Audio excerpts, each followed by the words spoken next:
speakers. We've got 4 really good speakers. This week we have a specific theme for every week, and the idea really was during the start of COVID to provide charities with access to world-class speakers and to talk about topics that are going to help them deliver digital services. Service design has been one of the kind of key themes that we run. So Maddie and I run the SCVO Digital Senior Leaders Programme. Service design has been one of the key themes, along with data, culture, leadership, a whole range of other themes since 2016. And I guess for us, trying to help charities demystify service design and it to not feel as if it's something that's for the big national and multinational charities, and it's something that's accessible to all. When we're talking about service design, all we are talking about is designing services. Charities have been doing it for decades. Some of them have been doing it really well. Some have been doing it in various muddled kind of ways. And all we're really talking about is putting some kind of structure around that to design charities in robust ways that meet your users' needs. So for the charities in the call, just when you're thinking about service design, cut through all the mystification. That's essentially what we're talking about today. We've got 4 speakers going to be coming at quite different perspectives on this. I thought I would bring in Tom Norman first from Barnardo's Innovation Lab, and he's going to talk to you a wee bit about what Barnardo's doing. We had a really exciting one. If you didn't see it before, we had Peter from Barnardo's came on and talked about how they've been using WhatsApp for service delivery for vulnerable young people they're working with. So if you go on the SCVO digital landing page, you'll get access to the video for that. Some really, really useful tips in there. So Tom, I will hand over to you just now. Great, thanks very much, Ross, and thanks for inviting me on.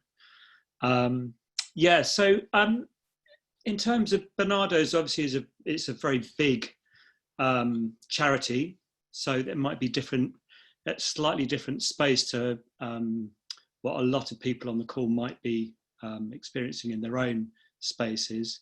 But I'm going to kind of talk about sort of what our approach is really, and what we're doing and how we're doing it, I suppose. And I'm going to try and sum it up as quickly as I can so we can get some of the other speakers on. So I suppose in the last 3 years or so at Barnardo's, we've gone through a bit of a journey of investigation and a bit of a transformation program. Some of that stuff has been very much focused on the kind of, the website and the design patterns for the website and various other bits and pieces. But in terms of the sort of more investigative stuff, that's been based around the service design team looking at some of the big knotty problems within the organisation and how we might be able to sort of move through those. But essentially, what it all really comes down to is really trying to understand how we can co-design and co-produce with vulnerable children and young people, as well as the service workers, and doing all of this as an ethical way. Our aim's really been to bring out the voice of children and young people, and to kind of rebalance a lot of the power dynamics that they often find themselves in when engaging with adults. So a lot of these kids will be butted around through the social care system, will have lost faith and trust in adults a long time before they get to us, perhaps. So a lot of our activity is really based around how do we recalibrate that relationship with children and young people. So it's been about, I suppose, an approach of shared decision making, I guess, and being as transparent and open and honest as we can at every stage. We're trying to start clearly, as all good service design or designed processes start with trying to understand young people's needs. And to do that, I guess what we're trying to do is we're trying to get them to feel empowered so they can tell us what they think. When we're talking about engaging with vulnerable communities, we've got to be really kind of conscious that they are vulnerable. They're not just research subjects, This is really, really crucial. And I'm sure this will be really crucial to a lot of people on the call. So part of that empowerment that we give to these young people is, of course, giving them the choice not to take part. The choice not to take part, or the choice to decide not to take part, and then the choice to decide to take part later on if they want to. We've kind of tied all of this up with a kind of bit of an adapted version of Doblin's 5 E's of experience design. We've produced our own kind of 5 E's principles. I'm going to share a share a link with you, actually, in the so you can go and have a look at that. 1 second. Just while Tom's doing that, just to reinforce what Siobhan said earlier, any links, we'll be scooping those up out of chat and they'll go into that big Google document. So don't worry about copy and pasting lots of resources, but you can click anything as Tom's adding them in, you can click them and open up on your browser. So it's kind of, I guess it's fairly, I mean, I don't know if anyone's knows of Doblin's 5 E's of experience design. We've kind of adapted it so it's not so kind of customer focused. It's more, you know, we've, if you look at the link that I've just put there, we start with this encourage, focus on encouraging. So we've kind of designed consent forms so that young people really understand what they're being asked to do.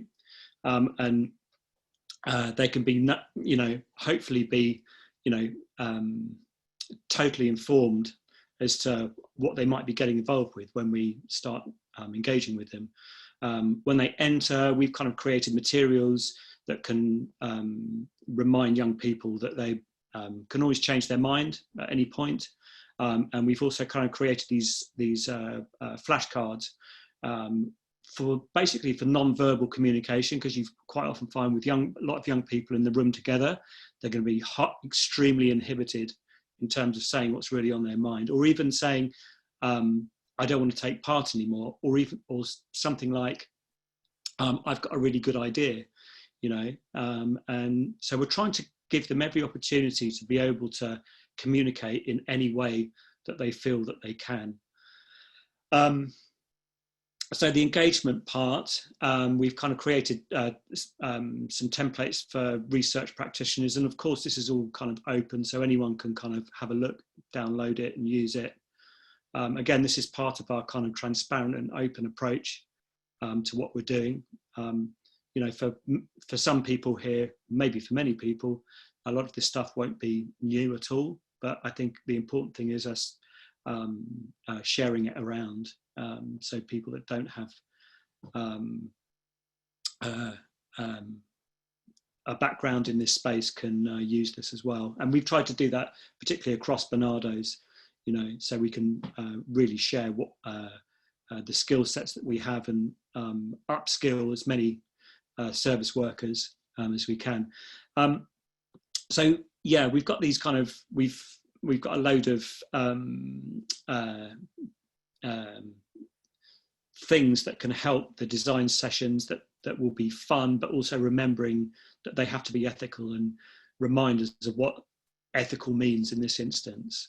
Got this exit scenario where we've got these session guide templates, so we can help the sessions with young people end in a sensitive and positive way. Also, thank you packs for participants, you know, things like this, which help young people to feel that they've taken part in something, and they've, you know, sometimes these things might be something that would be really important to them, like a certificate, for example, you know, something that they can say, I've done something here, I've helped out. I've helped other young people in my position, you know, I've taken part in a research session, and they can continue to do that as well. You know, it's something that we encourage. And then extending, the last piece of the 5 E's is about just helping practitioners tell young people about the outcomes of the research. So all of that is always available to them at any given stage. And also, obviously, if any young person wants to come back 5 years later and say, I want to see the outcomes of that, we've got all of that locked away safely on a secure server, and we can just pull that up for them and delete it if they want us to delete it. So that's kind of our approach. That's how we're kind of doing the work that we're trying to do within children's services. You know, our approach towards service workers that are on the front line as well, in terms of helping young, vulnerable children, young people, is that they're essentially the experts in the field, and we're not, because our skill sets are experiences are very different. But when we combine it with theirs, we believe that we can create some positive changes and lasting impacts that can be made. And this is really important, because I think quite often you can have people that work on the front line in these services feel like, you know, people with laptops and post-it notes are walking into their territory and telling them what to do. And this is the thing that we try to make clear from the outset, that we're not doing at all. And be, in terms of the communications we have and the way we present ourselves, we're very conscious and careful around that.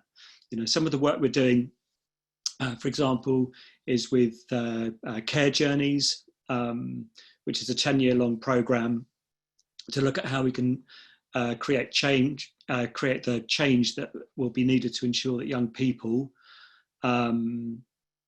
within the with care experience within the care that have come out of the care system will be as likely, if not more likely, to be in a positive destination compared to their peers that have not been in care. So it's a very ambitious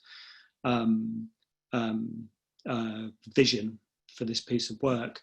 But what we've been working with care experience young people in both Plymouth and Brent, in a partnership with those councils. We're doing co-production work in Plymouth, and we're also putting together an initiative to that's coming off the back of that to help care leavers throughout lockdown and beyond, beyond this particular space. A lot of that as well is work that's about focusing on and helping service workers and youth workers to develop skills around design processes and research processes, and kind of get them working with that. It's really, really crucial. We've actually, we've been working with, we've produced a Catalyst service recipe as well. So we've been working with the guys over there, and I'm going to put that up again as a link, because I think that could be kind of useful, because that sort of breaks a lot of this stuff down. So we've also been working, the last thing I'm going to kind of talk about around this in terms of examples is work that we've been doing with a service based in Hampshire, that includes exploitation, missing services, advocacy and independent visiting. And this is connected to the WhatsApp service that Ross talked about previously. So we've been trialing the use of WhatsApp communication between Barnardo's workers and children and young people in a purely one-to-one engagement. We've also been trying the use and developing contact for a digital welcome pack. So rather than getting things on pieces of paper, they're getting things that are sent to their phone. And a lot of some of the engagement is switching to going to where young people are digitally, essentially, and you know, not sending emails, not sending letters, because they'll never get picked up. And also another piece of this work is understanding the needs of young people to prepare them to leave this particular service. So we're kind of thinking about how can we onboard these young people really well, and then how can we send them on their way into the big bad world afterwards, in a really positive and empowering kind of a way. So again, we've been able to spin out the WhatsApp part of that in terms of a kind of during lockdown with a very lean rollout to other Barnardo services. And we're still waiting to see the kind of results come back on that, but In terms of the services that have already been using it, there have been incredibly positive responses around that. And again, what I'm going to do is I'm going to put another link up, which goes to one of our public-facing folders. And I think we've shared this before several times, but I'm going to put it up there again. It's basically some of our guidelines on how to use WhatsApp in a safe way when working with vulnerable young people. So I'm going to put that up there. And I think, for me, I guess that's it. From my perspective, I'm happy to either take questions or wait to the end. Yeah, well, what I was going to ask you to do, Tom, because I'm conscious you need to shoot away at 3 o'clock.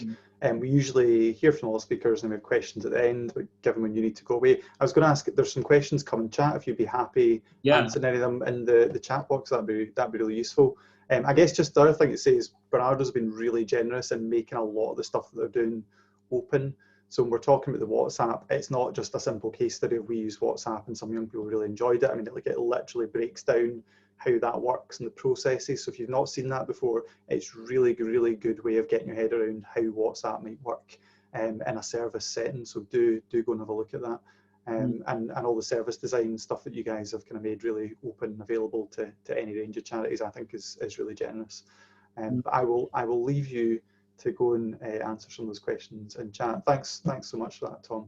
Sure, really, no, absolutely welcome. That's really good. Yeah, that's really good. We're going to hear from Cat Macaulay at Scottish Government now. I've brought Cat along because, like, for those of you who are not within Scotland, you might not have heard of the Scottish approach to service design, and I wanted Cat to talk about that. And for me, that's something that started out as, I guess, an aspiration for public services, but actually has helped, like the work that Maddie and I do in the broader SCVO digital team, explain service design to charities of all sizes in a really simple way that they can instantly get it. So I'm really pleased to have Kat along to talk to us today.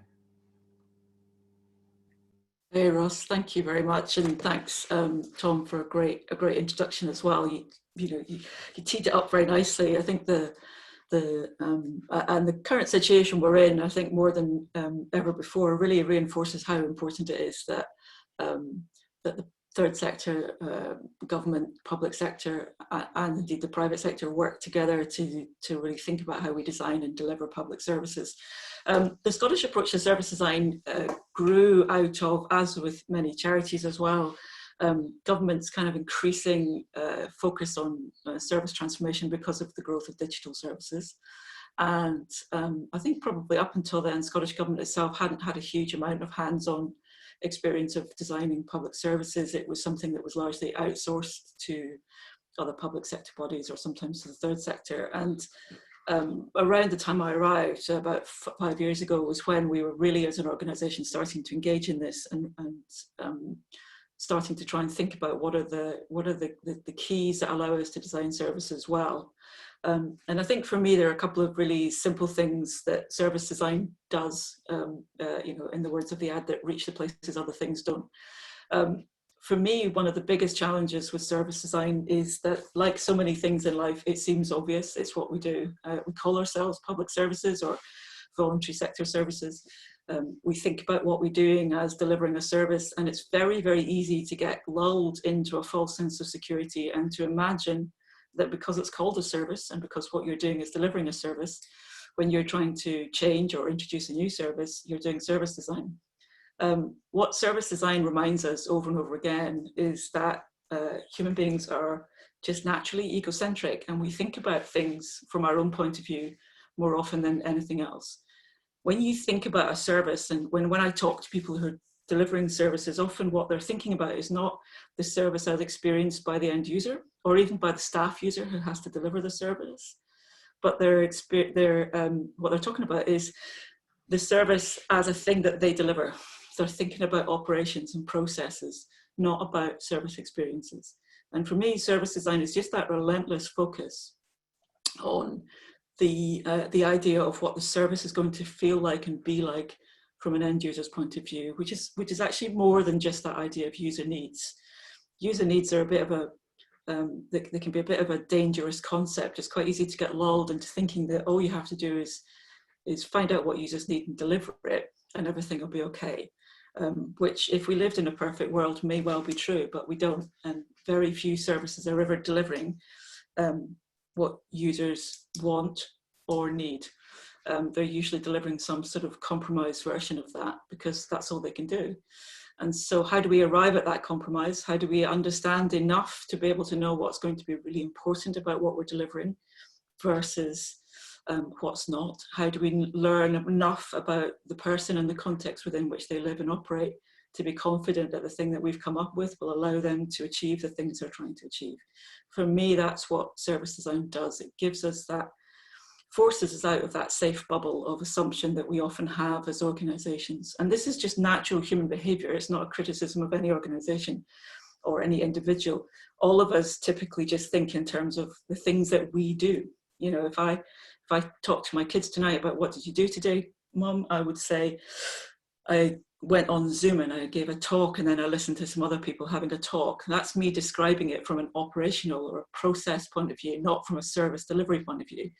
If I was describing it from a service point of view, I'd say that I delivered a service to try and inform some people about the Scottish approach to service design and encourage thoughtfulness and debate about what a service is and how we design services well. I wouldn't describe it like that normally because that's not how we think. So for me, service design gives us a really strong focus and perspective on the concept of a service as something very distinct from us and our organization. And that's the bit that we often miss, and that's often where services fail. What that immediately does, and the reason why we started the Scottish approach to service design, and actually the reason why it's always been important to us to engage with charities and third sector organisations, as well as public bodies in the private sector, is that, again, if we think from a service user's point of view, for example, somebody applying for disability benefits, that person is typically somebody who has recently become disabled. When we think about it from an operational or an organizational point of view, what we think about is, I am the benefit providing agency and I need to make sure that this social security is made available to this person. From that person's point of view, though, what's happening is they're going through a life-changing experience that has many dimensions, and what the state is trying to do, what society is trying to do, is help that person manage that adjustment to this new way of being. And that management of that adjustment has many dimensions. It might be about social security, it might be about advice and support, it might be about care, it might be about healthcare, it might be about retraining for a new career. And all of those things form part of that journey that that person's going through as they adjust to this new thing in their life. And when you see it from that point of view, suddenly you can see that actually the service journey is not a single organisation providing a thing. From that point of view, it's lots of different things that need to work together. And in fact, even if all you're looking at is the experience of trying to get social security benefits, almost always, most people will touch multiple organisations in order to go through that process.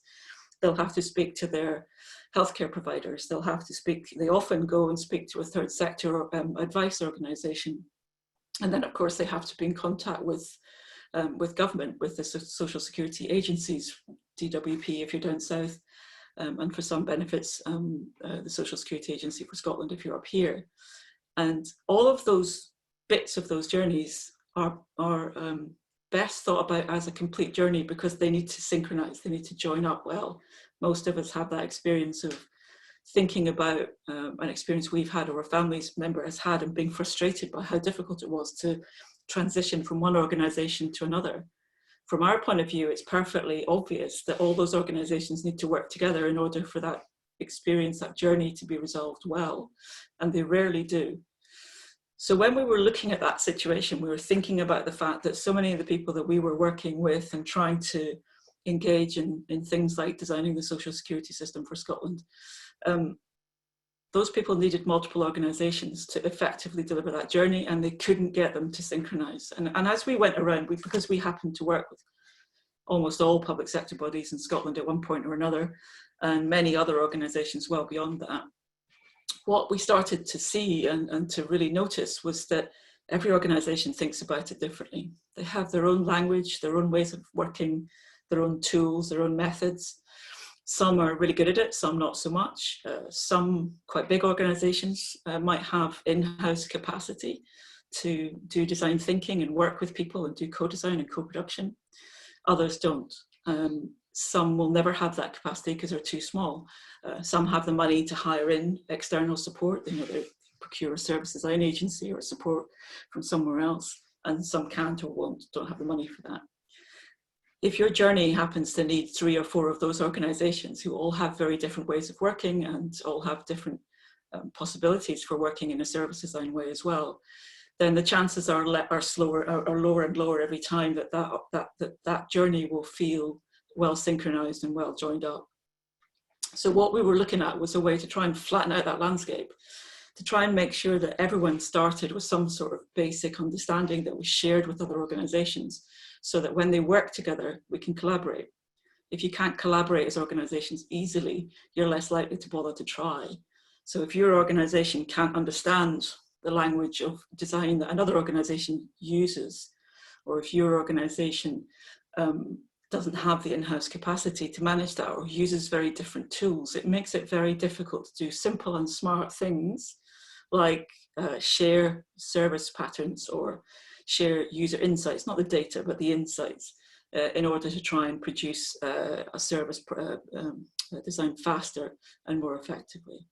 So we started this kind of campaign almost to try and suggest that in Scotland it would be really helpful if we did have that, if we did try and flatten that landscape out a bit. I've shared on there a link to the Scottish Approach to Service Design Playbook, which at the moment is a kind of high-level document intended to try and help people understand the basics of what we're doing and to engage with some of the ideas and the thinking. We've got tools and methods appearing behind there. And what we're trying to do is not say as government, we know how to do this well, because we don't. Many organisations do bits of service design really well.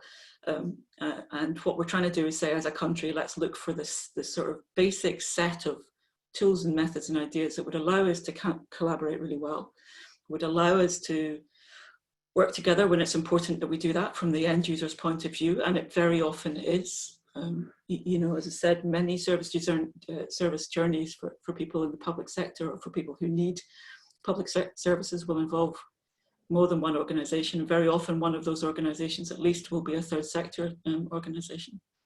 So how can we help those organisations work together really effectively is at the heart of the challenge we're trying to tackle there. Now, it's never easy, to get people to agree to single ways of working. We all like to think there's something very special and unique about our own organisation. What's been really amazing is actually how many organisations have engaged with this and have started to really work towards shared methods, to the extent that, we've got a large group now of organisations across Scotland that are contributing to the next version of the playbook, which is it was about to be published when COVID hit. It's been slightly delayed by that, but it is on the way. Will come out again shortly. And it has, as well as the original playbook material, it has a lot more around the methods and tools that people are using. So for example, in government, our experience so far as a design community, we have about 100 designers working in government now, in Scottish government.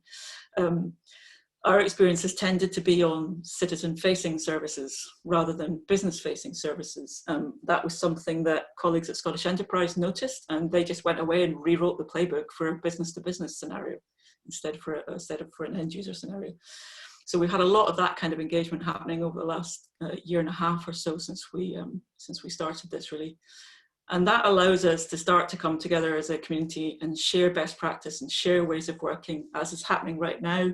Obviously, lots of people are having to deal with the impact of coronavirus and are thinking about how we work effectively in a time of social distancing and a very difficult situation for both us as designers and for the people that we're trying to work with, which is, really challenging, especially for some of the services that we're engaged with when, you're often dealing with people, for example, for whom design is already fairly inaccessible because it is a set of tools and methods and ideas that wasn't designed with the needs of disabled people in particular in mind. It wasn't designed to be accessible to people with visual impairments, to people who don't have spoken language, to people who have low levels of literacy or English as a second language. So there's a whole range of inclusion and accessibility challenges anyway with how we go about design, and that's something we're working on. In the next version, we'll have some of our early work on that in terms of redesign methods. obviously that gets accentuated if we're trying to rely more on digital ways of working with people. We have continued to undertake research since COVID. In fact, most of our researchers and service designers are now working on COVID services like shielding. But that's been very challenging, and I think for everyone, there is no single easy answer to this. What there is a lot of learning that we're all going to do really quickly over the next few months. And again, we're working hard to trap the learning that we've got and other people have got and get that into the playbook, which is available online, as I said. For me, the third sector is a vitally important sector for us to be engaged with, as I said, largely because so many of the public service journeys that people have will touch at least one third sector organisation. We haven't done a huge amount of work other than engagement with the sector, but it is something that we have done. And we did a really great piece of work a while ago with Victim Support Scotland to support them to think about a new service they had to introduce for the victims, the families and friends of the victims of homicide. And again, that was a really great example of that sort of tendency, particularly if you're a fairly small organisation, to be so focused on day-to-day operational delivery that it's really difficult to step back and look away and think about what this is going to feel like from an end user experience, point of view.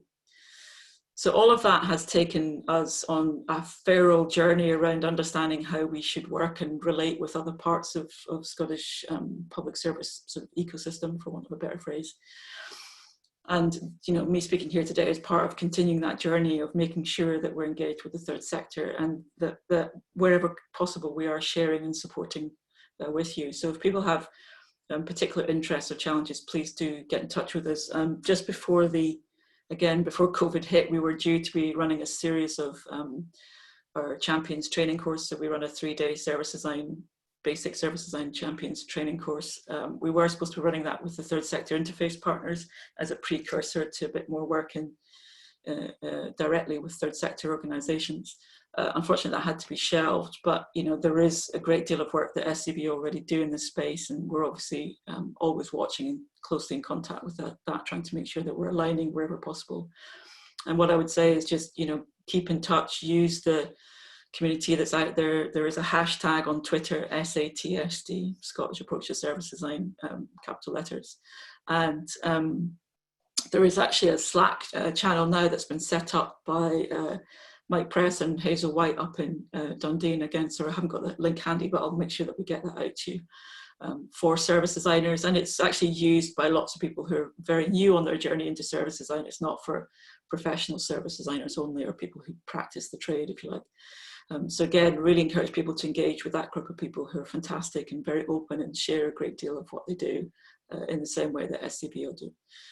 So as I said, for Scottish Government, the third sector are vital partners in the delivery of public services, and therefore vital partners in the design of public services. And we're always happy to engage with folks who are interested in engaging with us around how you're going about how service design happens for you and what you're learning. And please do feel free to contribute to the playbook.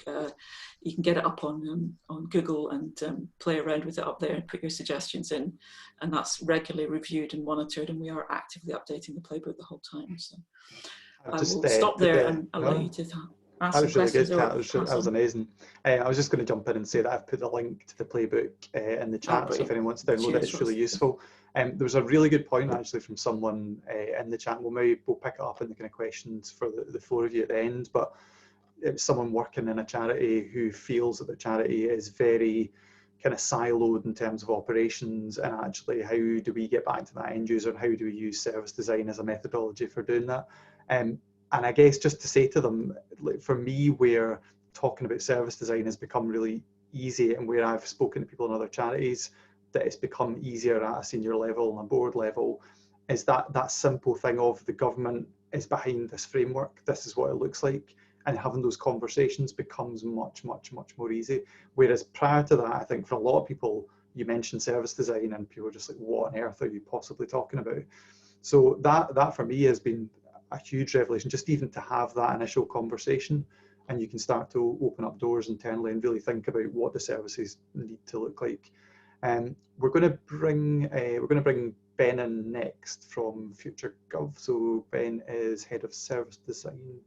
FutureGov. I've got your job title right, haven't I, Ben? Actually, I'm Chief Design Officer That's at what I FutureGov meant. these That's days. what I meant. Oh, sorry. Which is fine. It's all the same. Could I share my screen, Ross, if that's okay?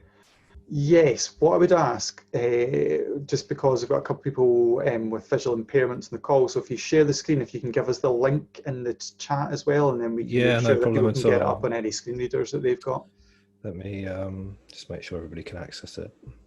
Thanks, Ben. Sorry, I should have checked that beforehand. No, it's good enough.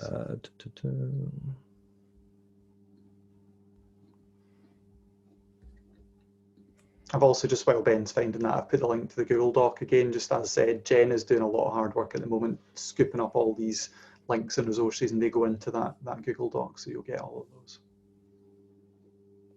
Perfect. Hopefully that works for everybody. If not, just let me know in the chat. So, can I just present from here then, Ross? Yeah, click share screen. Just go for it. Should be the green button down the bottom. It's usually an upwards arrow on your interface. Yeah, hopefully that works. Oh, okay.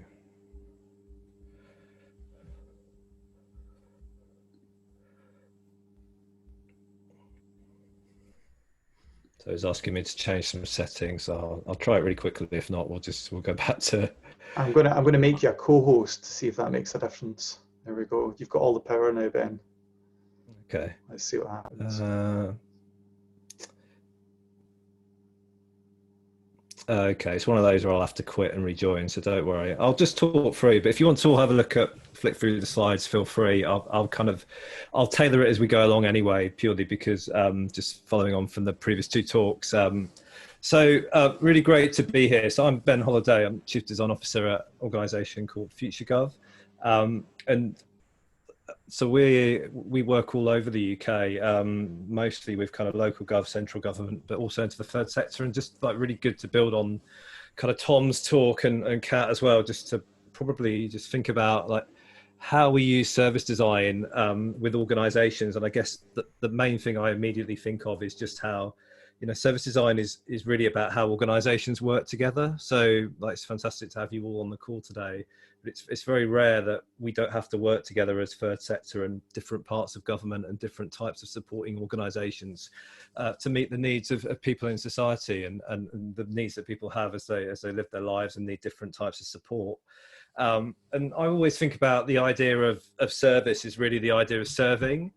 And for third sector especially, and FutureGov, I've had the privilege of working with a few charities and into the third sector as part of my work, like the idea that we're supporting but also advocating for people that we're designing for and with, and whether that's signposting to support, providing it ourselves, actually we're providing a service. And I love the point at the start that we're like, service design isn't necessarily new. In fact, I don't think it is new. Like, more the idea of service design as a role or as kind of a discipline or as a new set of skills is more the way we've kind of framed it in recent years. But the thing I'd quite like to explore just for a few minutes now is really just the challenge of like, how do you scale a more kind of service-based approach? So just to take you through like FutureGov, so we are, why is it doing that?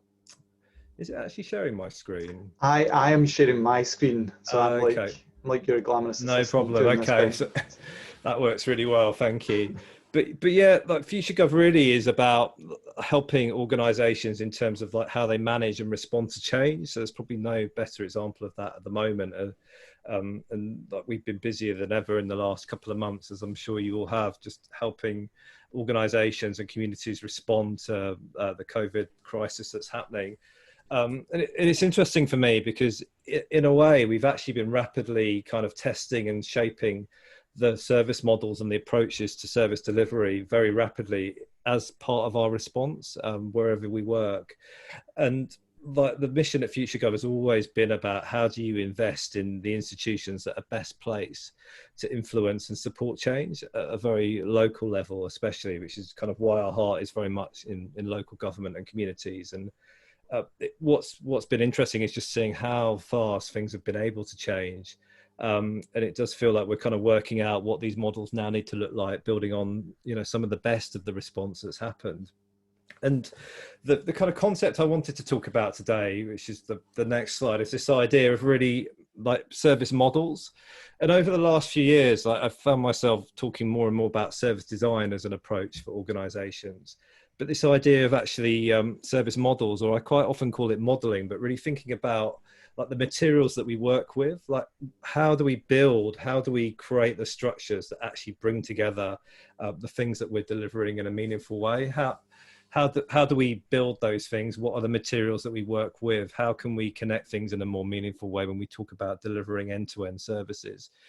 Like Kat said, when we talk about going beyond kind of meeting immediate needs to delivering services that really work at a community and a place-based level, in terms of how people really experience those services in their lives, and the roles that different organisations, supporting organisations like government at a local level has in delivering those. I quite often call it, when I think of modelling, I think of like I kind of get visions. Like I've got 4 children, so I think of sticks and glue, the kind of the materials we build with, the things we can get hold of, the things that we can start to do. And the idea of design is really this idea of being deliberate in how we respond to change. So like design for me is really about intent. So the intent to make things work better, to actually have the intent to go and really understand what is the outcomes that we're designing for, or what is our organization really set up to deliver in terms of how it works. And I quite often, and this probably responds to one of the earlier questions, that in my mind, like every organization is kind of organized around something, whether it's kind of talked about or not. And I really like the idea that we're more and more like organizations are starting to think about like what would it mean to be more service oriented in terms of the way that we organize or we design how we work. So not only do we focus on delivering their better services, and a lot of that again has come from kind of a number of years now of working on like what we might call digital services or digital transformation. But now whole organizations starting to think about like what does it mean to be more service oriented. And like the way I would always kind of express this is that like traditionally like a lot of organizations are more process oriented, so they work and they follow their operational processes, and quite often it's because teams and the way things have been set up have operated like that for a number of years. And sometimes that shifted to a much more kind of tech oriented view, and that's when services actually design decisions are much more based on the technology that we've procured or the technology that we're constrained within in terms of like how a service has to work. So quite often ways of working are determined by the tech that we bought over the years or invested in. And that doesn't really translate in the best possible way always to the end user experience, and also the experience of then how we're able and the flexibility we have to operate those services. And then probably just to take a step back, like Ross, you said this right at the beginning, but like service design really is just the design of services. The kind of extension to that is that I always kind of caveat with like the opportunity really is more that most services have never really been fully designed. And when I say that, really it's about the idea of whole services. So not just the digital part of a service or a particular pathway or a particular user journey. When we think about a kind of whole service, whether it's about helping people to have a place to live that's safe and sustainable, or it's about supporting people through a situation with their health, something that becomes much more of a kind of system level problem is very rarely designed in a completely considered way. There's always kind of places where actually things will be disconnected or maybe not work as well as they could do. And I think that's a real opportunity to think about, again, to be intentional about thinking about how should this service work, or how could it work to best meet the needs that people have when they come into contact with this service, and in terms of the situation and the type of life event that they might be dealing with. And then how do we design our organizations to support that as well? So like organizations exist to play a role in terms of what they deliver. The way that I quite often reframe that, and there's a little diagram on the next slide, if you don't mind moving to that, Ross, is quite often like a lot of the work that FutureGov are asked to do gets kind of commissioned from the point that like there's a belief that we need a solution. So there's a problem, and actually we've already decided that we probably need this type of solution. Like we need a CRM that manages our data better. We need an improved website that presents information more clearly. And quite often the challenge is really, in terms of, again, being intentional about a design process, is how do we move through kind of creating a context where like a solution is really something that we can start to look at as a problem that exists as part of a service. And that service, again, exists in terms of how an organization works. And that organization is really part of a bigger system. And the thing in terms of design is that we can be intentional about how we go about understanding the context of those things. And like it's just on the next slide, but my kind of, the way I describe it is like service design is absolutely about always kind of going back, like Kat said, to what is the experience and the outcomes that people are experiencing or have as a result of this service and the way that we're delivering it. But it also has to be the intersection of then how we design our organizations to work. So in terms of the approaches we use, and all of the individual touch points and the interactions that drives. So not just thinking about digital channels, but thinking about, again, whole services, multi-channel experiences. And I think as well, we're moving to a point now where we're starting to see much more flexibility in the types of service models that organizations are starting to adapt, because actually we can't expect everybody to access a service in the same way. We need to create flexibility that recognizes that people have a wide range of different needs and different needs in terms of how they access services and the equity of the outcomes that we're able to deliver as the result of some of those journeys. And then the other thing I wanted just to briefly mention is that like service design really doesn't scale. And this for me is the challenge. So the idea of hiring designers to come and fix all of these things actually doesn't really scale once you start looking at whole service problems.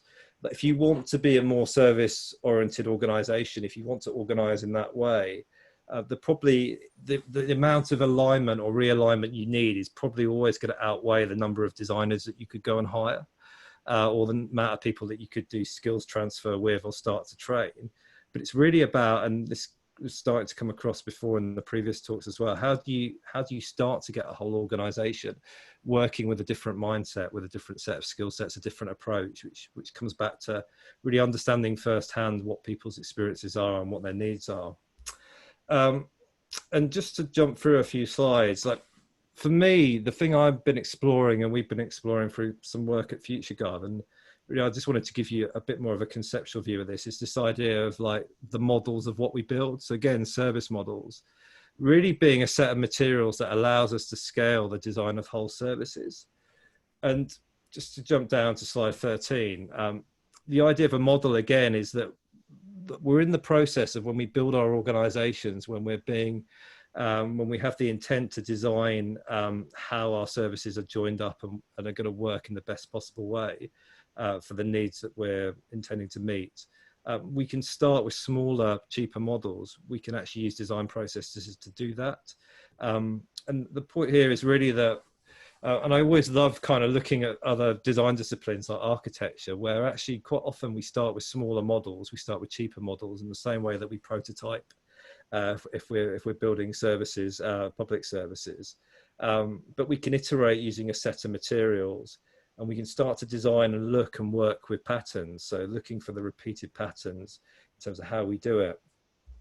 So just to really introduce just this quick concept of what a model looks like. So for me, the important thing is really like what kind of organization do you want to be? And this is the big question at the moment, and this idea of vision. And I was already thinking about this quite a lot before the pandemic, as we were thinking about things like climate emergency. And it's really interesting, if you've worked in any kind of digital or transformation or design-based programs in the last 10 years, you probably worked at some point on a 2020 vision statement or some sort of 2020 program. And quite often, like we come up with these kind of grand visions for services or what our organizations are going to do, and they're kind of 5 to 10 years in the future. And then I think the problem is that we don't always then align that to what we're actually prioritizing in terms of the work we're doing now.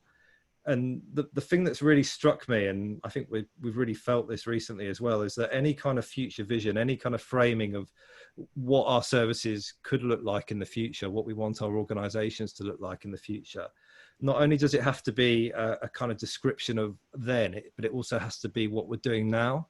And it's creating the link between those things that I think is a really powerful approach in terms of like how we might approach the design of services.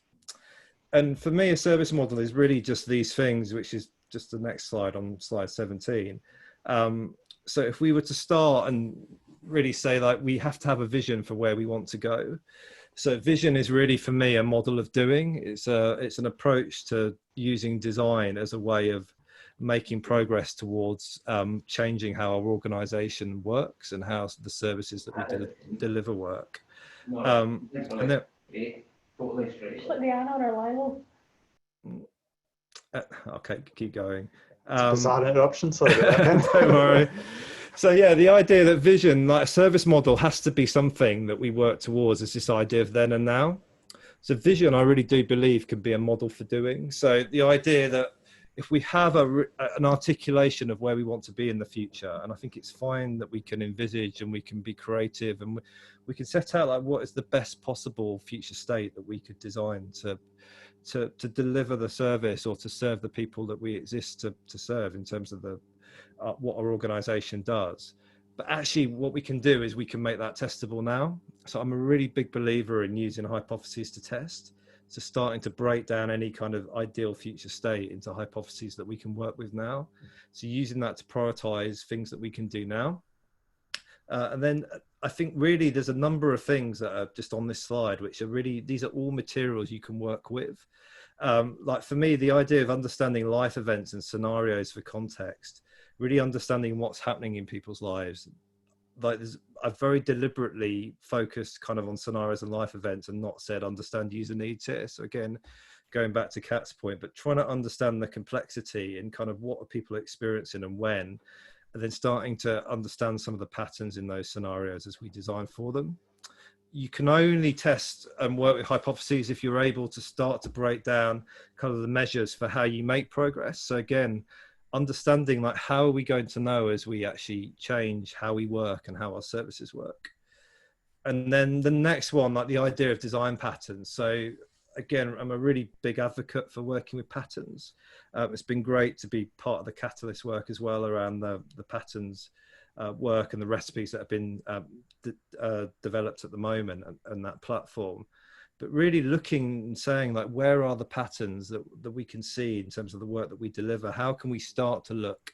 And again, this is something that design can help you to do really well. How can we look and find places where we can create consistency and where we can join things up in a more meaningful way so they both feel familiar and they create familiarity in terms of how people access a service, but also start to create consistency in terms of across journeys as well. So there's no reason why things should be different in different places of a service. And there's kind of ways that we can work with that as well. And like the recipes is a great example of that. Design principles, I think, are a really important component part of this as well. So thinking about design principles that can really help us to guide decisions. So good design principles are really about helping us to have the conversation about what we intend to do, but also the things that we intend not to do. So helping us to really decide between one direction or another based on like our underlying values and the underlying model and the vision we have for where we're trying to get to. And then the thing that I think really hangs all this together is this idea of prototyping, and prototyping is really how we make things real. So it's how you move away from just having a kind of 2030 vision now, but making that real now in terms of the things that you're delivering and prioritizing, prototyping, and you can prototype whole service areas, whole service interactions in a very safe, controlled way with real service users, if you're willing to design it in the right way. And you can evaluate, and we can learn by doing. And I guess the whole point of this is that like none of us are going to predict these future models perfectly, but the best possible thing we can do is to be willing to like set out a marker for where we want to be, but then really design the way to work towards it. And for me, these kind of models are how we can start to realign our decision making. So by being very deliberate with how we set out vision, how we plan around hypotheses to test, how we use research to understand life events, scenarios, work with end users, how we're very deliberate in terms of how we measure progress, how we map and capture and work with patterns to build with, how we make decisions based on underlying principles and shared values, and then how we prototype that to make that real. That becomes a whole model to work with. So it's not just service design as a set of tools, it's actually a set of materials we can bring together. And the organizations that I've seen doing this really well are really just using this as a set of foundations. So quite often these things have to adjust as we go, because we're learning and we're even adjusting our future vision as we go.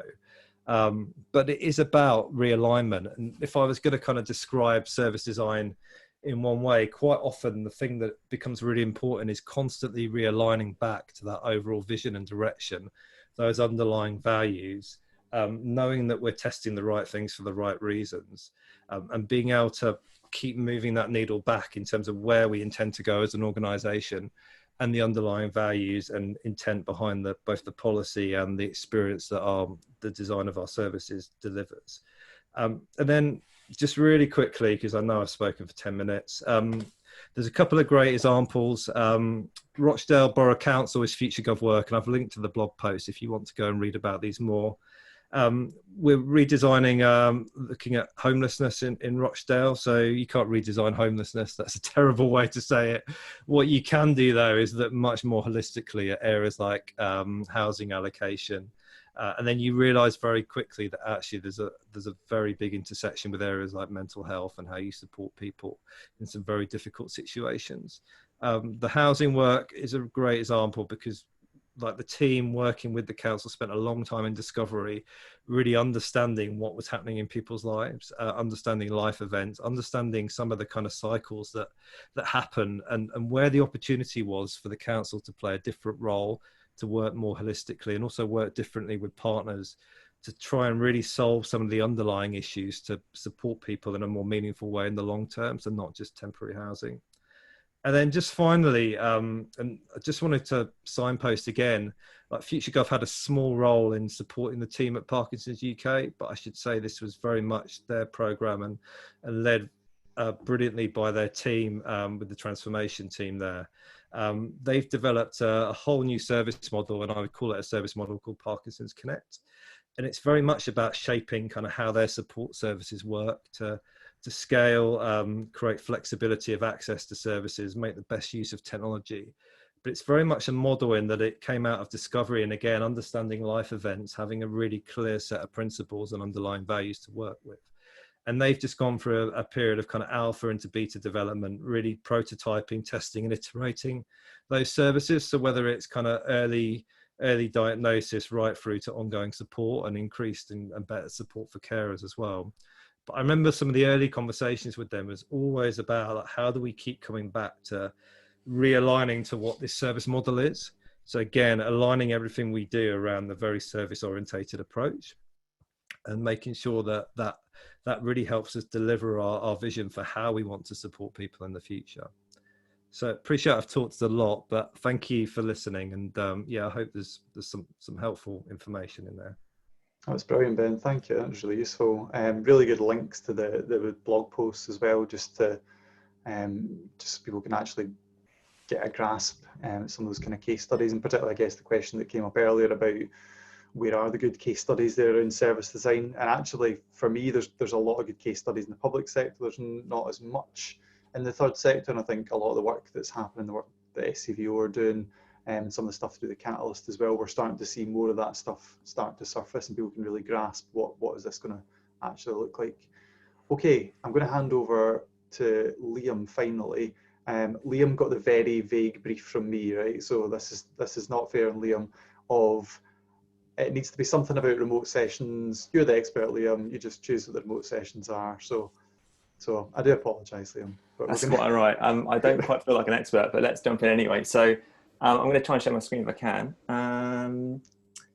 Start. It's not letting me. Ross might need to make you a panelist to do that. I've made him co-host, so he should be able to. Let me just try doing that again. Okay, desktop.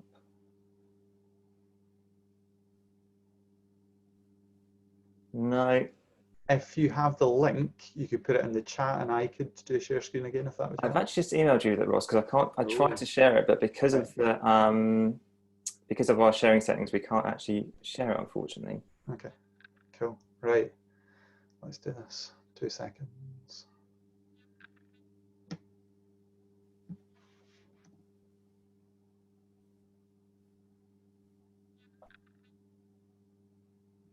It's exciting. Does everyone see that? Cool. Yeah. Right, okay. Great. So yeah, just bounce on to the next slide. Thanks. Cool.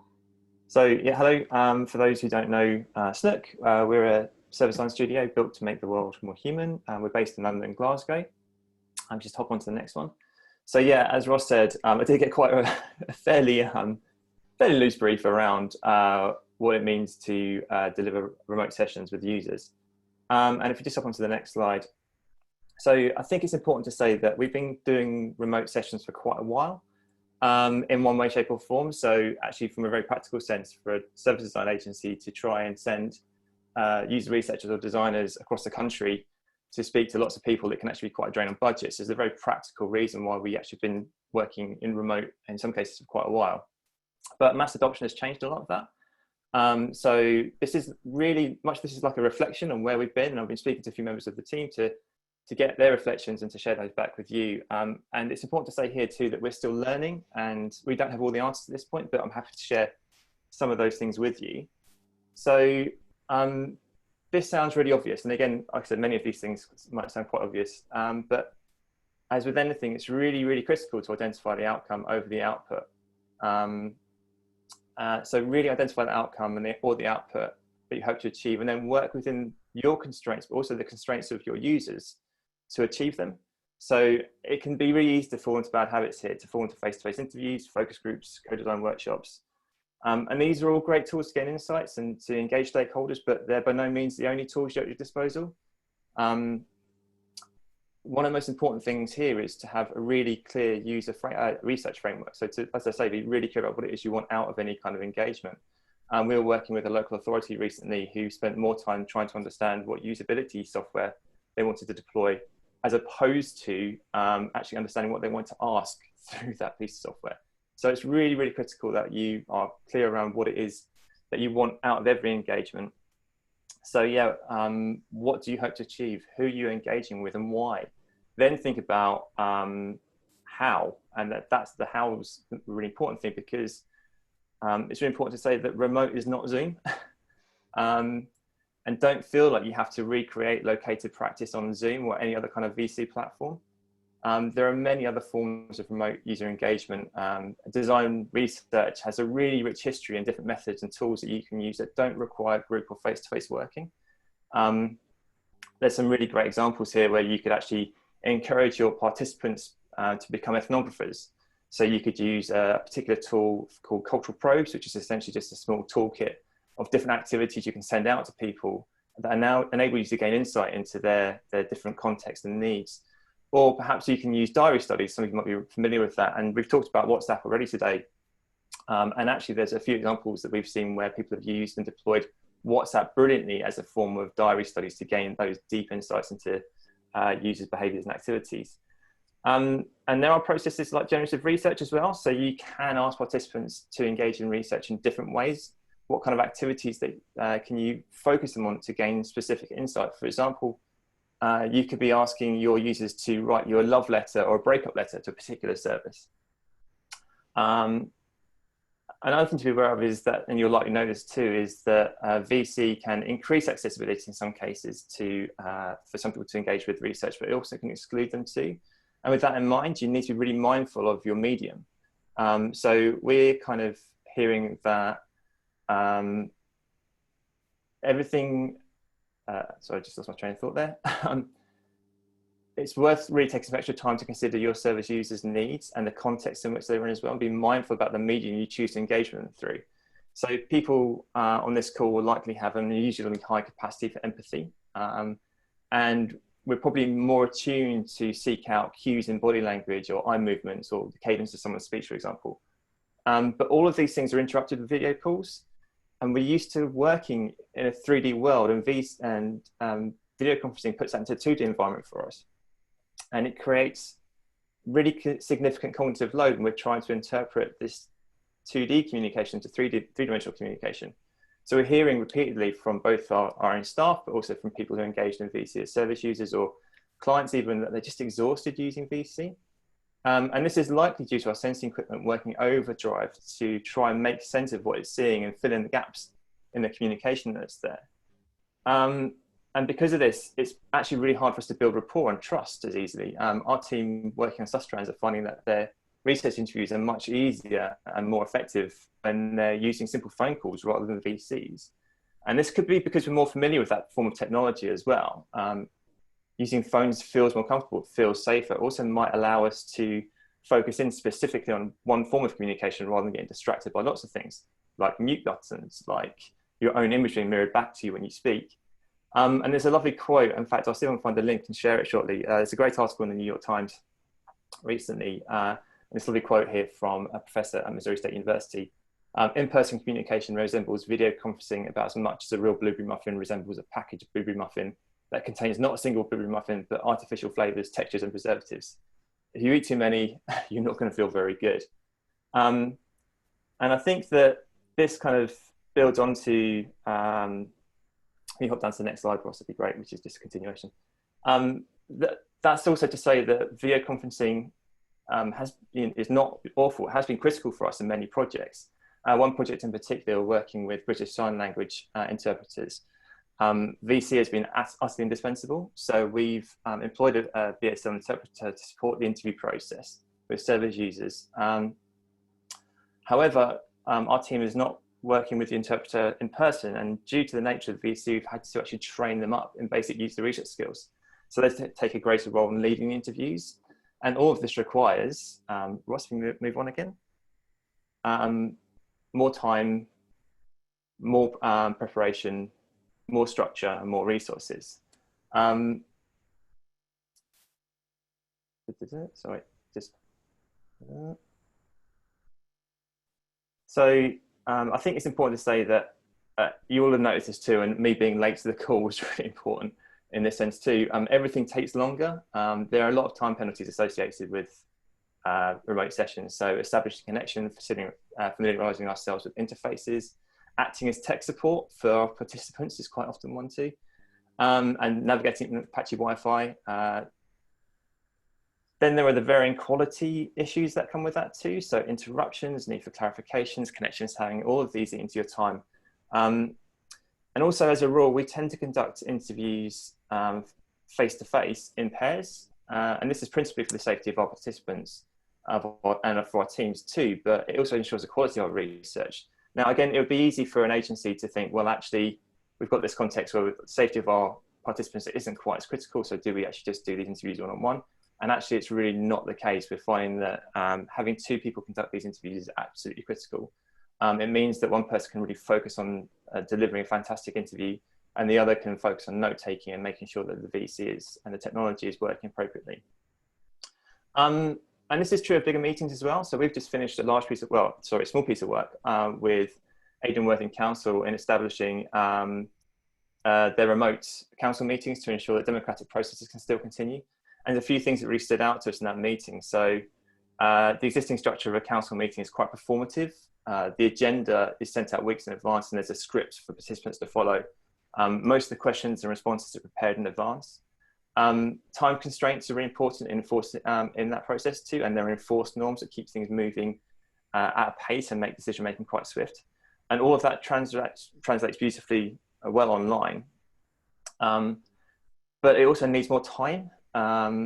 So we highlighted that there's this need for much greater preparation. For example, councillors and members of the public need to be trained in the use of Zoom in this context. In the context of a council meeting, rehearsals are really important, and actually making sure people come together before the meeting starts so they can be briefed by the chair was critical. And I mentioned training earlier on. This means that there's more resources involved in that too, and interestingly, not from where you'd expect. So in the Aidan Worthing example, you'd reasonably expect the IT team to be going out and running the training with councillors, but they're actually not very equipped to train people in these contexts. If they want to establish a connection and use a particular piece of software in basics, that's fine. But actually, it landed to the Democratic Services team to actually do a lot of the technical training and the specific training around how to run and engage in these meetings. They also had to then develop their own skills to train people, and all of this is on top of their day job too. So there was a huge strain on their time.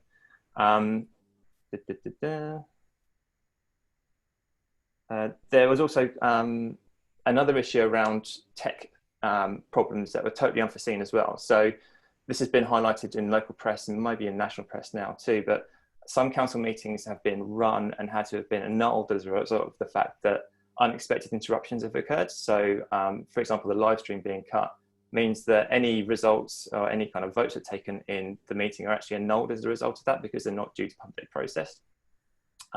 So all of this means that 2 to 3 more people from the Adrian Worthing team were required to be involved in running that meeting at any one time as well. And if you have all that sort of stuff in place too, that should enable you to embrace asynchronicity. So that just basically means your team doing things at different times in different places. It's a word we're going to hear quite a lot of in the future, I fear. And again, I think the thing to point out here is that people's use of time in this period has been very disrupted. For many people, the working day is now split around commitments such as childcare, or simply to their preferences, actually what works best for them. The requirement to be in the office 9 to 5 is gone, and the rhythms of 9 to 5 have been eroded. So people are working at different times, and it can be harder to get them all in one place together for a lengthy period of time. But the trick here is to work with it rather than to work against it. So if you have less time together, think really carefully about what you want to use that time for. It's incredibly precious. And this is similar to the concept of the flipped classroom that some of you may be aware of from an educational approach. I used to be a lecturer at Goldsmiths, and this is something I used to practice all the time. And in this model, we actually don't spend much time in the classroom teaching, as it were, but we're given the students a structured task to take away and engage in active learning, often away from the classroom. And they then come back to the classroom, bring that back together, and use that time with their peers to actually synthesize and reflect on their learning, which really is much more effective, it seems, than classic didactic learning. And again, actually, it's really lovely to hear Ben talk about hypothesis-based design here, and this is something that we're really keen on too. So, and I'll come to that in a second, but we've been running small co-design workshops directly with our clients using whiteboarding technology via remote, but co-design can be a really tough task in a located context, let alone in remote. And then with service users have very different accessibility or technology impairments, it can be very, very difficult to actually do that effectively. So do you want to hop down to the next slide, Ross? Thanks. So I mean, I think the important thing to say here too is that our clients have largely recognised that this is an issue too, and we haven't had many requests for people to run large co-design workshops. And I think, again, we'd be unlikely to recommend that at this point in time, but if you do plan to run some kind of workshop with your users, you have to be absolutely sure that it's the right process before committing to it. And sure, you know, for people who are technologically literate, there's tools like Miro and Mural are absolutely fantastic, and there'll be things that we're going to carry on using beyond the lockdown. But can we reasonably expect our service users to be adept at using whiteboards whilst using VC? Probably not. So we've always been advocates for early prototyping, not necessarily as a way to solve the problem, but as a means to provoke and to test the problem space and to learn more from our users. So when we're looking, if you're looking for input into how to design a new service, don't worry about necessarily going for the workshop approach. Take a hypothesis-led approach here. Build out a hypothesis from your research, and then from that hypothesis, what do you believe might be the best way to deliver or improve that particular service and why? And then create quick experiments or prototypes to test it with your users. So if I just pop down to the next slide, Ross. So we did this with Scouts recently. We came up with a whole load of really quick prototypes based on initial ideas that we put in front of users, and the feedback we got was brilliant, just because it was actually half of it was wrong. And so just to pop onto the next slide, Ross, I think this comes back to this notion of Cunningham's law too, which, so this comes from a guy called Ward Cunningham, who was a kind of founder of the Wiki kind of platform. So he states that the best way to get the right answer on the internet is not to ask a question, but to pose the wrong answer. And I think this is a really important process. So if you can put something in front of your users, gives them something to respond to. It doesn't have to be the solution. It can be just a part of the solution. It can be something that just is designed to deepen your understanding. It's a really, really effective process. And the final one is just to make it easy. So again, I think picking up on some of the comments earlier on, as designers and researchers, we ask a lot of our participants already. And for most people, you know, engaging people in remote sessions is an additional pull on their time and can be stressful, particularly if we're asking them to install programs or use new apps, or all that builds on the existing anxiety that's in place already. And that might question people to question the trade-offs they're making around participation as well. So reducing the barriers wherever possible to participation is really, really important. So how can we simplify consent? Can we do that through WhatsApp, for example? You know, what mode of communication are they most comfortable with? What's most effective in that context? And what suits them? You know, 8 o'clock in the evening, when the kids are in bed, fine, go for it, no problem. And that's largely me. So, yeah.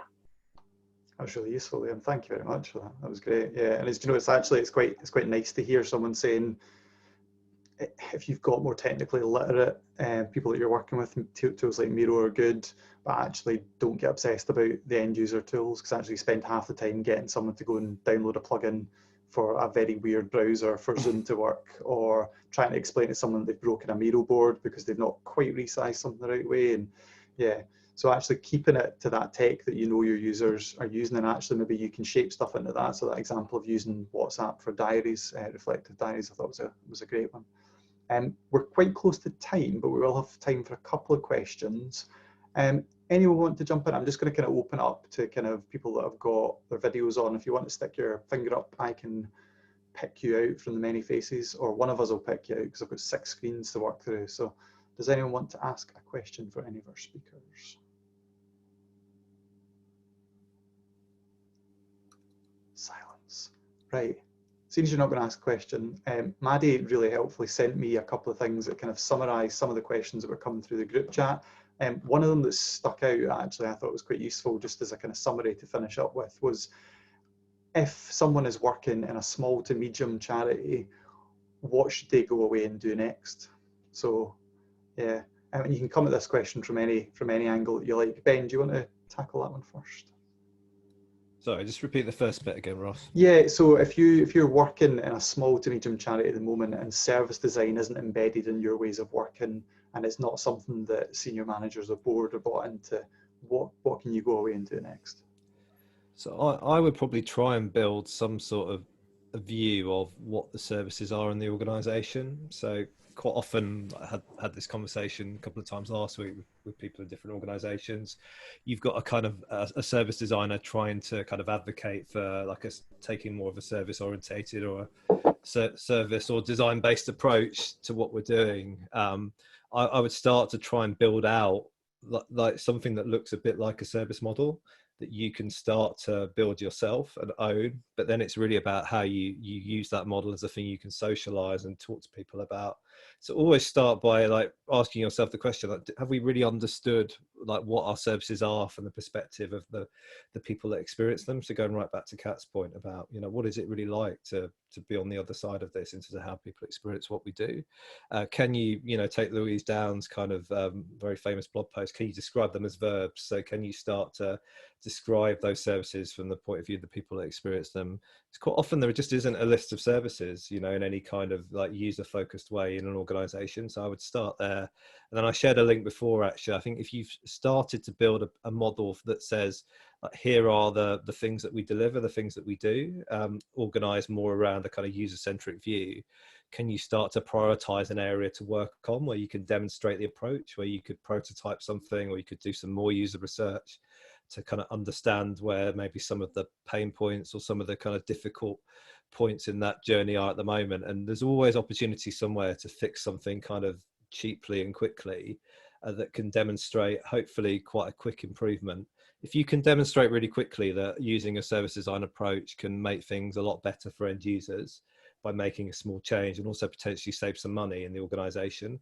That is always the best possible place to start to get some buy-in for other people to say, okay, well, I could invest more time in this team, or I could kind of align more of my team's work to what you're doing. And it's those types of conversations, but you need to build some sort of map or model that allows you to keep bringing people around it as a focal point and just keep talking about design.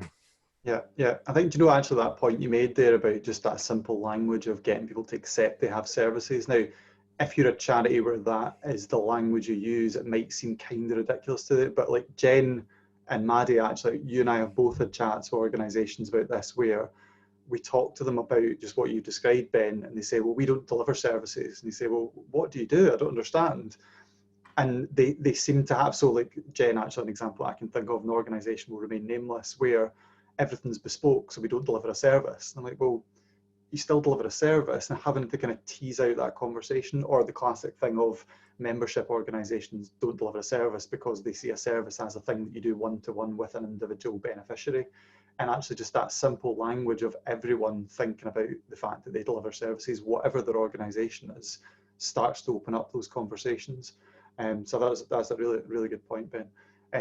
Okay, Liam, do you want to jump in with your thoughts? What could an organisation do next? So particularly small to medium charities. I've not actually worked on the inside of a small to medium charity, so I think it's quite difficult. I think one of the things is just to build the design literacy and just to keep talking about it. So maybe even to kind of assign a champion, someone who can actually bring information from outside the organisation in and give them that role, and build structures around them to support them. Yeah, that's brilliant. Yeah, excellent advice. Yeah, Kat, any final thoughts on that? Yeah, so I mean, building on what Ben said, we when I first started government, we did something quite early on where we just went around the entire organisation and asked every part of it 2 simple questions. Who are your service users and what services do you deliver to them? And the advantage of that was twofold. It allowed us to identify where the whole concept of service wasn't familiar at all, and where people really struggled to get it. And it also allowed us to reflect back to the organisation how different people thought of the answers to those questions. And I think for me, that's one of the easiest ways to demonstrate the need for more engagement around the idea of service. The other thing that we often do is just do some awareness raising. Who comes, who gets it? You know, you have to kind of trust the process. What I know is that service design as a way of working and as a way of thinking is different from how most organizations typically work and think.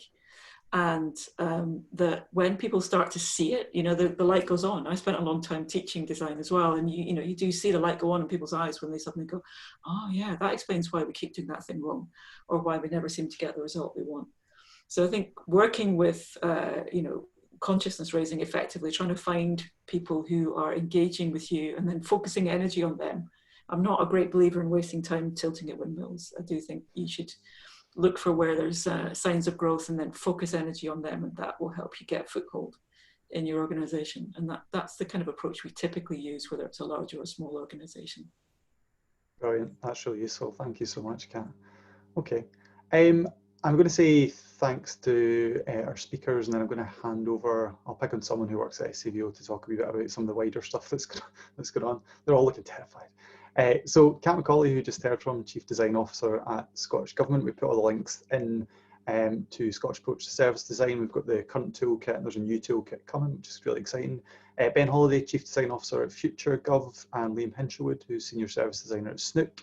The design recipes, which they mentioned, we put a link to those in the chat. And then finally, Tom, who's had to leave, so Tom Norman, Head of Service Design at Barnardo's Innovation Lab.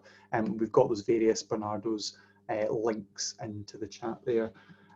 Maddie, I don't know, is there anything you wanted to pick up on in terms of kind of wider SCVO work that's going on? I think the big thing that we've got going on at the moment, Ross, is the Never More Needed, the hashtag that we're using, which is a piece of work that's looking across the sector to see, very much from this point of view that we're talking about today, to see from that service design point of view the difference and the impact and the opportunities that are now coming up with the voluntary sector taking a lot more of this approach and actually changing the way that they're doing things to increase people's choices and opportunities, and to be a lot more involved in the way that we operate as a sector. So that's something that we've got happening right now. So there'll be a lot of resources coming out of that. I think we're doing it nationally as well. So just keep an eye out for that. And if there's anything that you think you're doing, I know my example that I always use is PASNA with weekday wow factor. That's very much an example of never more needed, where PASNA, I think you're here somewhere amongst all these people, where you've changed your service in order to be able to keep delivering it, and then you're continually growing that service to better meet the needs of the people who use your service. And that's a fantastic example of the Never More Needed campaign. So it's just to make folk aware of that. Yeah, brilliant, excellent. So there'll be a video from this will be up on the Third Sector Lab Facebook page and also on SCVO's site. There's also a podcast comes out of these as well that'll go up shortly. Just to let you know, the next DigiShift, these Zoom calls, we've got one on Thursday this week, specifically for carers organisations. So if you're interested in that, the link is in the chat. We've got a really exciting one, the 2nd of June. Bruce Daisley, who wrote the books Eat, Sleep, Work, Repeat and The Joy of Work, is going to be joining us. So I'm really excited about that one. We've got some charity chief execs coming on that, and we're talking about workplace culture, staff wellbeing and remote working for third sector organisations. And then after that one, which is the 4th of June, I think it will be, we have got one for the CLD sector, so for community learning development professionals, whether you work in public sector or third sector. That one is on the 4th of June. One we've not got listed yet, which I've only just confirmed. We've got Stephen McLaughlin, who wrote the book Data-Driven Non-Profits, really, really useful plain English book on using data in your organisations. We've managed to secure him as a speaker for the 9th of June. I think the events page at SCVO will let you know once that one goes live, so just keep posting that. For all of these things, if you follow DigiScott, so at DigiScott on Twitter, you'll get all of the updates on all of this stuff. Just to, again, thanks to our speakers, they're really, really good today. Some amazing feedback coming at the chat from people about how useful today's been. So, so Ben, Kat, Liam and Tom, thank you so much for sharing your expertise. That's been really helpful. Give them all a clap. You can do a clap on the emoji on Zoom, but you can give them an actual physical clap as well. That'd be good. Cool. Thank you very much. Thank you. And we'll hopefully see you at the next DigiShifts that we've got coming up. Catch you all later. Thanks, Ross. Guys. Cheers. Cheers, Thanks, Ross. Ben. Thanks, Kat. Bye now. Thanks, Liam. Bye, Thank all. you. Bye. Thanks, everyone.